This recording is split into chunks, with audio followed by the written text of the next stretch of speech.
Global માર્કેટ્સથી નબળા સંકેતો, dollar સામે યેનની નરમાશ અને ચૂંટણીના પરિણામ બાદ જાપાન બજાર 4.5% ઘટ્યા. ગિફ્ટ નિફ્ટી પર પણ દબાણ.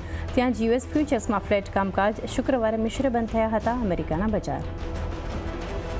આજથી નિફ્ટીમાં થશે બદલાવ. નિફ્ટી 50માં બીઈએલ અને ટ્રેન્ટની થશે એન્ટ્રી, તો એલટીએ માઇન્ડટ્રી અને ડીવી સ્લેબ થશે બહાર.